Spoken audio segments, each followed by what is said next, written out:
салом, пешай барномаро сар кардан хоҳиш мекунем ки кӯдакҳои майда ва шахсое ки тарси зиёд доранд ин видеоро тамошо накунанд.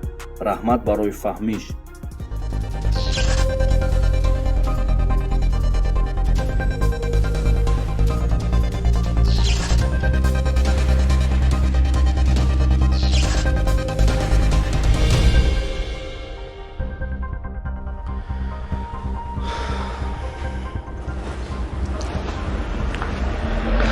салом ва шинос шавем. Мумтаз Бегум зани покистоние ки ба гуфти баъзеҳо баробоҳ табдил ёфтааст. ман шуморо намедонам, лек барои ман беҳад хандаовар аст. дар шаҳри Қаршии Покистон зиндагӣ мекунам. рӯймол яъне сатр барои чӣ бастагӣ аст? дар ҷои аввал саволе меиста ки кай ва чӣ хел ин зан баробоҳ табдил гашта буд. ман намедонам барои чӣ кора мекунанд, не ки ҳамин кор барои мардуми худшон бениҳоят маъқул аст. дар вақти кофткор мо чизеро ки дарёфт кардем ҳозир пешниҳоди шумо мекунем. агар одами босабру тоқат бошӣ, видеоро то охирша тамошо кун ва меҳнати моро ба лайк ё дислайк баҳогузорӣ кун. фикрота ҳатман дар комментария навис. ама барномаро сар мекунам.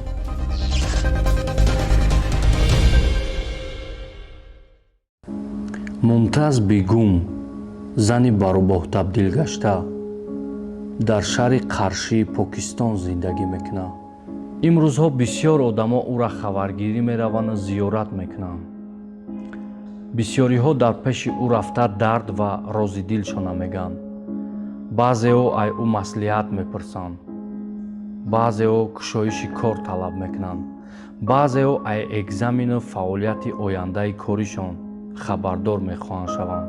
мумтаз пешгӯӣ карда ояндаи кору зиндагишона мегаву мардуми Покистон ва меҳмонҳову сайёҳҳоро хирсанд мекунад ва ба зами и мардум чанд пуле ки хоҳанд ба ӯ метаҳанд ва ҳамахе ӯ зиндагиша пеш мебарад. дар ҷои аввал саволе меиста ки кай ва чӣ хел ин зан баробоҳ табдил гашта буд. дар асл ин зан баробоҳ табдил гаштагӣ нест ва ҳатто ин одам зан ҳам нест. ё ки ман хато кардастам? дар комментария навис ки ту чӣ фикр дорӣ. аз фикри ман мумтаз Бегум дар ҳақиқат ин як образе ҳаст ки ира чандин сол пеш сохта буданд ки дар парк ба мисли экспонат яъне ашёи намоишӣ ба мисли гургу шеру паланге ки мо мерем тамошо мекунем ба мисли ҳамин буд.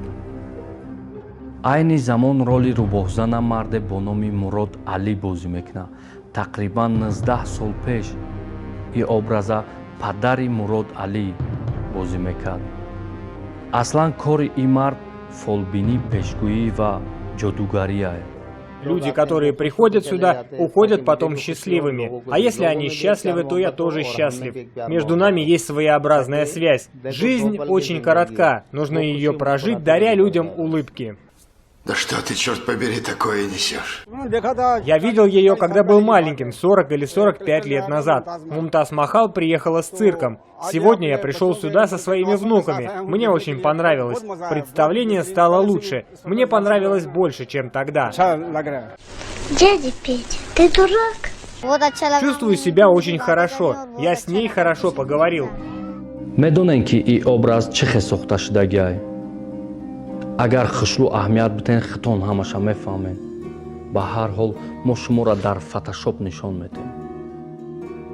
дар даруни ҳамун клетка яъне панҷарае ки рӯбоҳзан ҷойгир аст, як қутии чоркунҷае ҳаст ки айболош як сурохӣ дорад. мурод дар даруни ҳамун қутӣ шиштагиаю калаша аз ҳамун сурохӣ бировардагӣ аст ва дар бараш пӯсти рӯбоҳеро мондагианд. вақте ки ин одам мард боша, рӯймол яъне сатр барои чӣ бастагӣ аст? ҷавобаш оддӣ аст. барое ки связка яъне часпиши гардани одам ва рӯбоҳ натовад. мурод дар даруни қути шиштагиаи айтак дастош қати бадани рӯбоҳам меҷунбона ва дар чашм ҳамахе метова ки гӯё нафас кашидестаю дасти думу почашам меҷунбона. ये дом, ये पाँव, ये हाथ, ये जिस्म. дар вақти кофтков мо бисёр видеову суратҳоеро дарёфт кардем ки ин образа дар дигар ҷоҳо бо занҳоам бозӣ мекардиянд. ман намедонам барои чӣ кора мекунанд, не ки ҳамин кор барои мардуми худшон бениҳоят маъқул аст. таваҷҷӯҳ ба навори навбатӣ.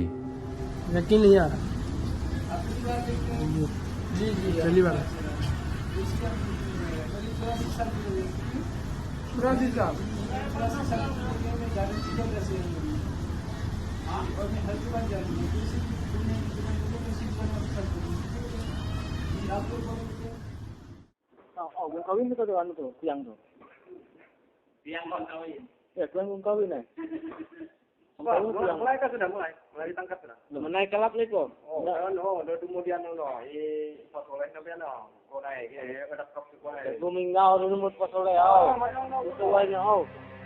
Kuan ki lang ada kap ko naik no.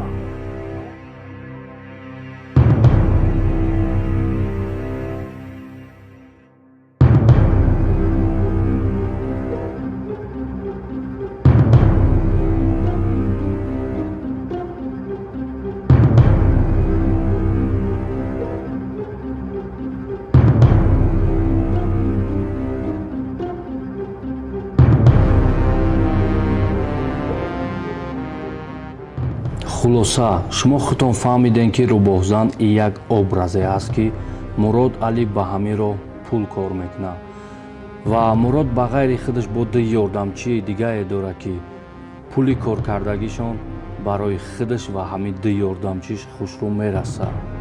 оиди видео чизе гуфтанӣ дар комментария навис ва лайк ё дислайк мондана фаромӯш накунед ки мо бифаҳмем чанд касда ин видео маъқул шуда, чанд касда не. шумо 100% ҳақ доред дар гапҳои ман бовар накунед.